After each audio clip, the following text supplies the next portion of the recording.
Bismillahirrahmanirrahim. Subject is advanced corporate finance, and this is second lecture on merger and acquisitions. Learning agenda for today lecture is what about earning per share in case of acquisitions. Market value impact. Do the market value have any impact on merger and acquisition decisions?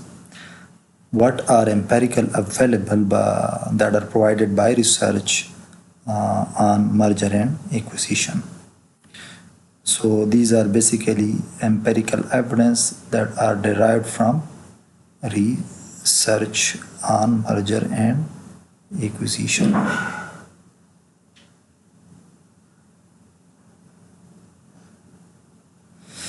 So further, acquisition and capital budgeting. Acquiring a company seems like a project. Its cash flow, its present value will be discussed in this lecture. What about earning per share? We will discuss it that merger decision should not be made without considering a longer term consequences. What it means that in longer terms the earning should increase for the surviving firm. So earning per share must be increased in long term after merger and acquisition decisions. First is merger and acquisition decision must be based on future earning. That is first point. The possibility of future earning growth may be outweigh the immediate dilution of earning. So sometimes it happens that EPS for the time being decrease during the acquisitions process or announcement. Maybe share price, market value of the firm decrease. But these are temporary decrease or temporary dilution in earning per share. It must be compensated, and it will be compensated by future earning if the growth prospects is available in acquiring any firm. If company A is acquiring a B, and B have high growth perspective for A, so initially if earning per share diluted or market value decreases, the investors or the shareholders should not worry about it, and they should acquire the company B for future growth. So initially this is basically what this is. This green area is earning per share. Let's suppose this is the growth of the company without acquisition, and this is the growth with acquisition, and it moves in this way. Time in future year, maybe initially that the acquisition is earning per share is less, but after acquisition future earning per share may increases. That is with merger, and this is without merger. So we say that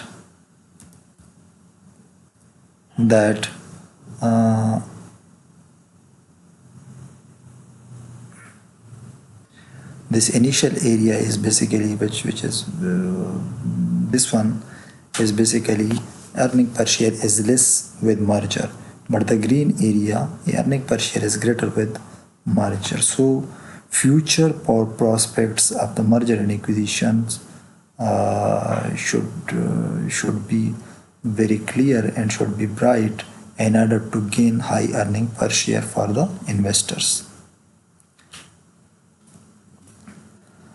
Market value impact. What is market value impact? Obviously market value have high impact on the merger and acquisition decisions.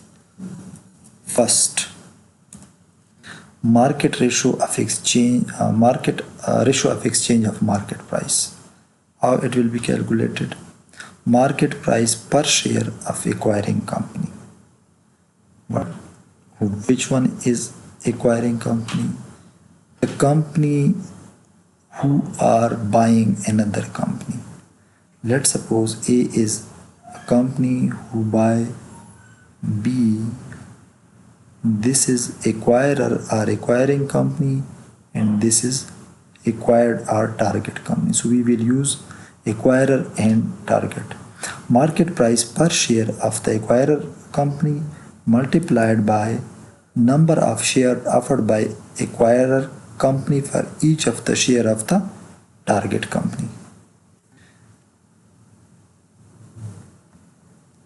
That is, let's suppose a target company means number of share offered by A to B divided by what market price per share of the target company. We will discuss it. Target company. So it will give you a ratio of exchange of market price. If this ratio is less than 1, if this ratio is less than 1, what will happen? Are equal to 1, the shareholder of the target acquired means the target firm are not likely to have monetary incentives to accept the merger offer from the acquiring firm. So if this is let's suppose equal to or less than 1, the target shareholder will not accept. Target shareholder will not accept what? The offer. So this is basically one criteria that is based on this ratio of market exchange. So if this is less than or equal to 1, then target shareholder will have not any monetary incentives in this merger and acquisition transaction, so they will not accept the offer of the acquirer. Market value impact by example. For example, let's suppose A is acquiring company and B is a bought company, that is a target company, with the share of common stock at exchange of $40. Present earning for the both are 20 million and 6 million of the bought. Outstanding shares are 6 million and 2 million. Earning per share, this one divided by this one. Earning per share means earning divided by outstanding share. Earning per share is 3 for the bought company. Share price is 60. Let's suppose that is market value of the share, which is floating on the organized stock exchange. That is 30. So price earning ratio, this divided by this, it is 18, and this divided by this, it is 10. Now surviving company, exchange ratio is how much offer is given on 40. So 40 divided by 60, that is equal to number of share offered to the bought company. This much share will be given for 1 share of the bought B. 0.667 for 1 share of the bought company. So market price exchange ratio, that is discuss share price of the acquirer multiplied by share number of share offered for the target divided by market value of the target, that is 1.33, which is greater than 1. So there is monetary incentives for the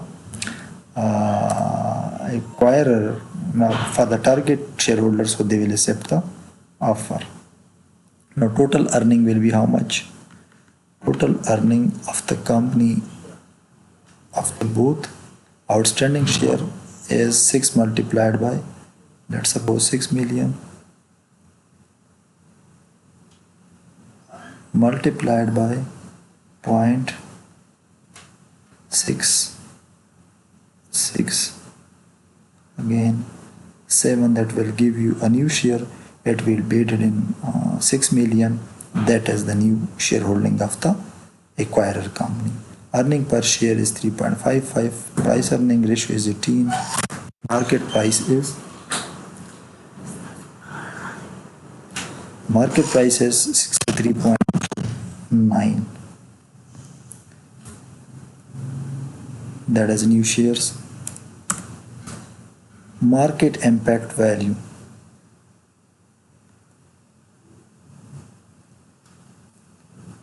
notice that both earning per share and market price per share have risen because of the acquisition. This is known as bootstrapping effect. The market price per share will be calculated on the basis of price earning ratio multiplied by earning. That is, this formula is used a lot in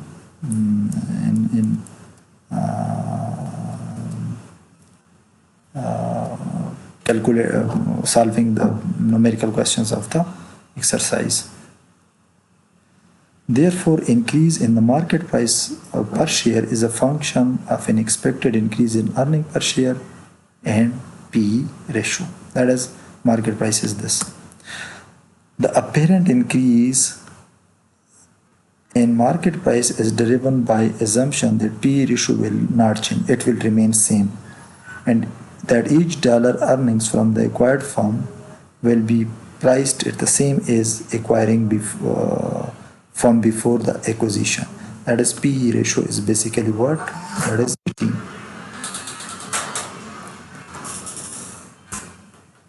Empirical evidence on merger. Target firms in a takeover receive on average 30%. So target per firm in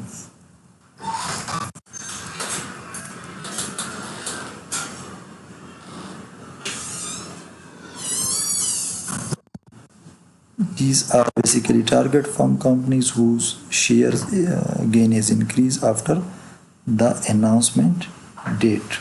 Buying companies, evidence on buying firm is mixed. It is not clear that acquiring firm shareholder gain some merger have synergistic benefits, so may it increase or remain the same. Acquisition and capital budgeting. Acquisition can be treated as capital budgeting process. This requires analysis of free cash flow of the prospect's acquisition. Free cash flow is basically cash flow after all investment opportunities. So free cash flows are the cash flows that remain after we subtracted our expected revenue, any expected operating cost and capital expenditure necessary to sustain and hopefully improve the cash flows. Free cash flow should consider any synergistic effect but before any financial charges. So the examination is made of marginal after-tax operating cash flow and net investment effect on the company. Thank you.